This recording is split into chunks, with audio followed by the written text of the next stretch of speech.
Hello everybody.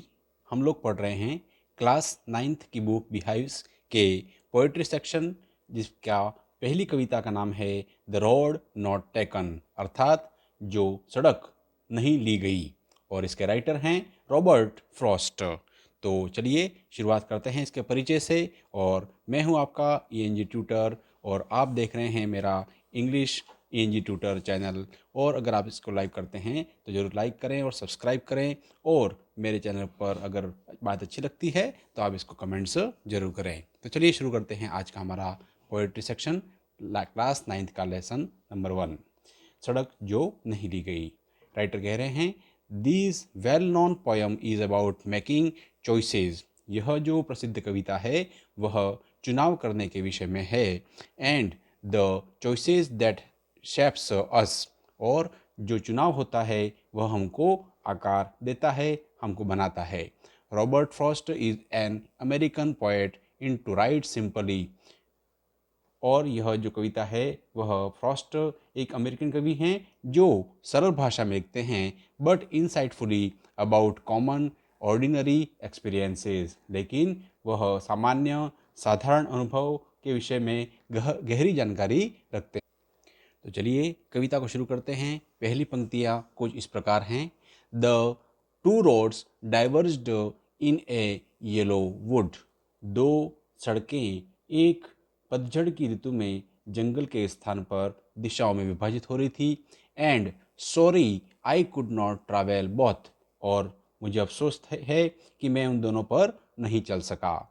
And be one traveller long I stood and looked down one as far as I could to where it bent in the undergrowth। और बहुत देर तक मैं खड़ा रहा और उनमें से एक को जहाँ तक नज़र गई वहाँ देखता रहा, जब तक कि यह सड़क जो थी वह घनी झाड़ियों और पौधों में मुड़ नहीं गई।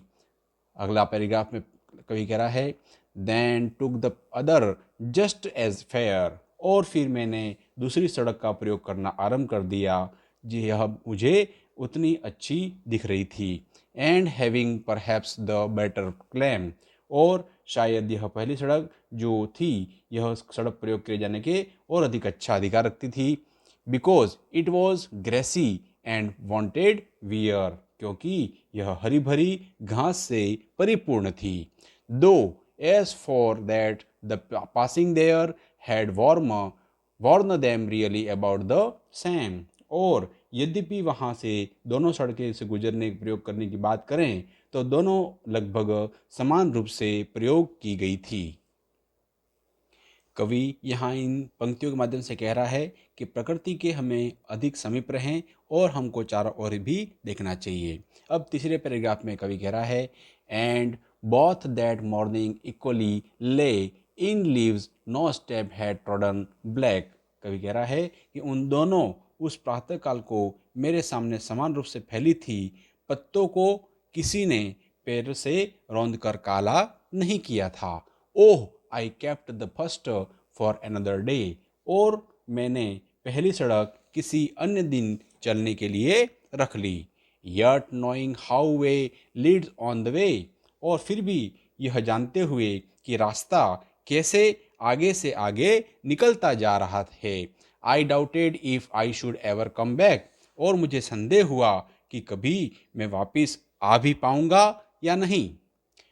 अगले चौथे पैराग्राफ में कवि कह रहा है I shall be telling this with a sigh somewhere ages and ages hence. मैं कभी युगों और युगों बाद एक आह भरकर यह सब बता रहा होऊंगा कि जब दो सड़कें two roads diverged in a wood, और जंगल में पहुंचकर विभाजित हो रही थी। And I took the one less travelled by. और मैं जब बताऊंगा तो मैं कह रहूँगा कि जब जो दो सड़कें एक जंगल से गुजर कर विभाजित हो रही थी तब मैंने वह सड़क प्रयोग में लेनी चाहिए जिस पर कम चला गया था। And that has made all that difference. और उसने ही यह सब अंतर मेरे जीवन में स्थापित किया है। अर्थात यहाँ पर कवि कहना चाहता है कि आपके द्वारा जो निर्णय लिए जाते हैं वह भविष्य में आपको जीवन को अच्छा या बुरा बनाते हैं। तो कवि इन पंक्तियों के माध्यम से कहना कवि के द्वारा इन पंक्तियों का अर्थ यह अपन लगा सकते हैं कि शुरुआती जो पंक्तियाँ थी उनके अंदर जो कवि है वह कम प्रयोग की हुई सड़क पर चलने का अच्छा मान रहा था, लेकिन जैसे ही कवि ने अंतिम दो पैराग्राफ लिखे हैं उसमें कवि कह रहा है कि अपने चुनाव का पछतावा सा उसको लग रहा था। उसने सामने उपस्थित अवसर को छोड़ दिया और उसने किसी अन्य दिन के लिए आगे सरका दिया। अब यह सोचता है कि शायद उसका जीवन अधिक प्रसन्न होता यदि वह अधिक प्रयोगी की गई सड़क पर चलने का निर्णय लेता। तो हमारे जो चुनाव होते हैं, हमारा जो चयन होता है, वो हमारे जीवन को प्रभावित करता है। तो ये कविता जो है वह हमें अवसरों को भुनाने और चुनौतियों को स्वीकार करने का संदेश देती है।